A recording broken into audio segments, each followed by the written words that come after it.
ကလေးတို့ရေတောနဲ့ထဲကတရားလီတစ်စေးအောင်မှာ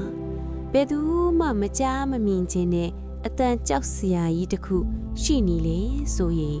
တင်တို့သွားရဲမလားဒီနေ့ပြောမယ့်ပုံမြင်ကတော့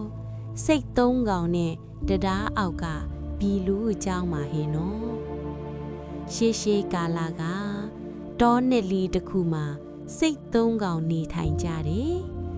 သူတို့ကတော့အကြီးအလတ်အငယ်ဆိုပြီးတော့ရှိတယ်နော်တနည်း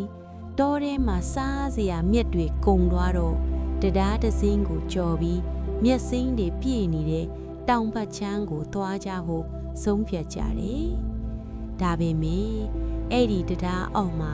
ကြောက်စရာဘီလူတကောင်နေထိုင်နေတယ်ပထမဆုံးစိတ်သေးလေးက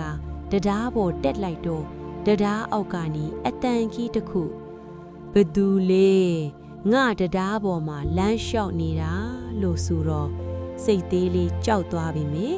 တတိနဲ့ပြန်ပြောလိုက်တယ်ကျွန်တော်စိတ်သေးပါမျက်စားဖို့သွားမလို့ပါ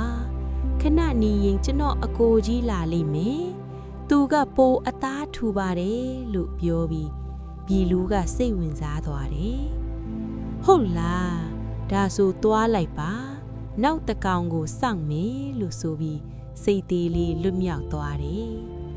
နောက်တစ်ခါစိတ်အလက်စားလာတာနဲ့ဘီလူကထပ်မေးတယ်ဒီတစ်ခါဘသူလေဆိုတော့စိတ်အလက်ကလေးလိမ္မာစွာပြန်ပြောတယ်ကျွန်တော်စိတ်အလက်ပါခဏနေရင်ကျွန်တော်အကိုကြီးလာလိမ့်မယ်သူကပိုကြီးပြီးပိုအရသာရှိပါတယ်ပေါ့ဒီလိုနဲ့ဒီလူကထပ်ပြီးလှည့်စားခံသွားတယ်သွားလိုက်ပါအကြီးကောင်ကိုငါစောင့်မယ်ဆိုပြီးနောက်ဆုံးစိတ်ကြီးတရားပေါ်တက်လာတယ်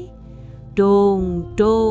ဒုံနဲ့အတန်ကြီးတော့ဘီလူကမုန်းတီးတဲ့အတန်နဲ့អော်လိုက်တယ်ဒီတခါတော့မလွတ်တော့ဘူးမင်းကိုငါစားမယ်လို့ချင်းကြောက်ခဲ့တယ်ဒါပေမဲ့စိတ်ကြီးကမကြောက်ဘူးမင်းငါကိုစားချင်ရင်လာစမ်းငါကလည်းမင်းကိုထိုးချင်နေတာဆိုပြီးတရားပေါ်မှာအပြင်းအထန်တိုက်ပွဲဖြစ်ကြတော့စိတ်ကြီးကသူ့အင်အားနဲ့ခေါင်းတိုက်ထိုးချလိုက်ပြီးဘီလူကိုတရားအောက်ကရေထဲကျသွားအောင်ပစ်ချလိုက်တယ်နောက်ဆုံးမှာစိတ်သုံးကောင်လုံးလုံခြုံစွာမျက်စိမ်းနဲ့စားနိုင်ခဲ့ကြပြီးပျော်ရွှင်စွာနေထိုင်သွားကြတယ်